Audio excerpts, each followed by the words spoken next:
What's up, guys? I wanted to give you a quick video just to talk about some of the changes that you need to make to your 2.7 before you put it into a 996 with our setup.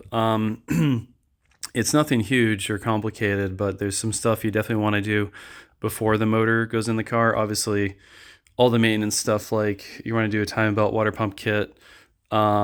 This hose, you definitely want to replace this suction hose for the power steering.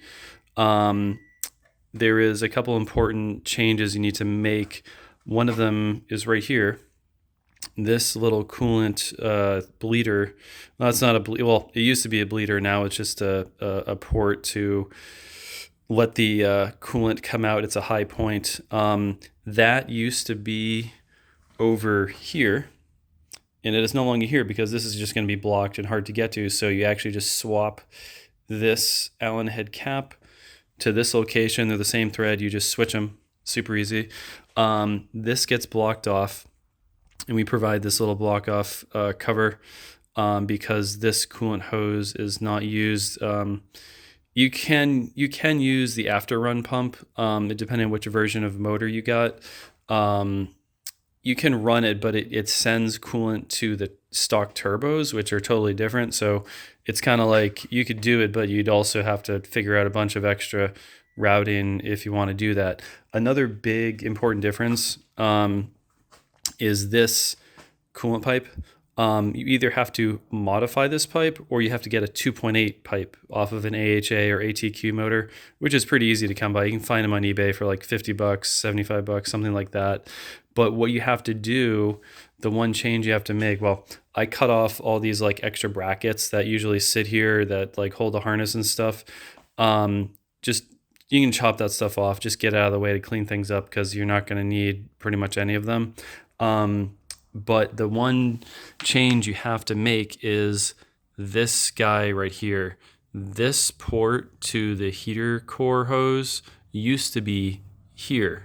So you have to cut it off, weld it shut, and then move it over here and weld it in place. That's what I did with this one because this is going to be blocked, and you don't want this one here. You want it on this side. So either get in a 2.8 pipe, or if you're good at welding or know someone who is, just have them scoot it over here. Another thing, if you notice right there, that used to be the oil supply to the turbos.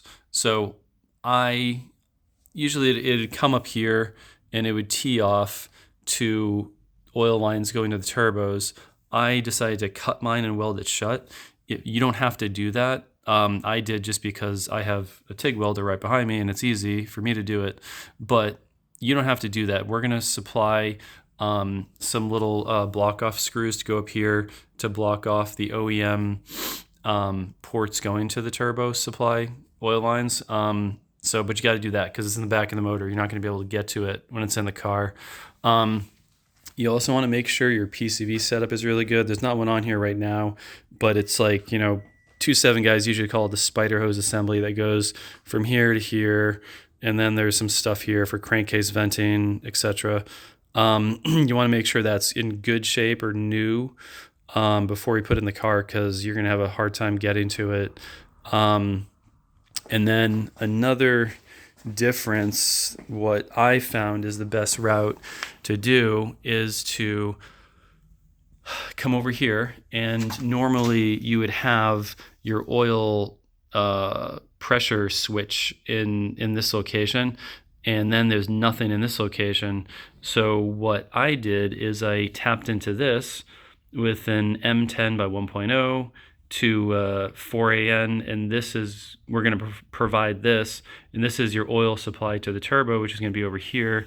And then this guy right here, I found a fitting that adapts from the M1010 to the Porsche oil pressure switch, the OEM one, so you can still get an accurate reading on your cluster. It'll give you the same OEM oil pressure when you're driving the car, so you can see that, and that's good. That's important. And I did it on my car and the other car, and it works. It's fine. But we're just repurposing stuff that's already here, so that's great. And that's probably some of the more important changes you're going to want to make.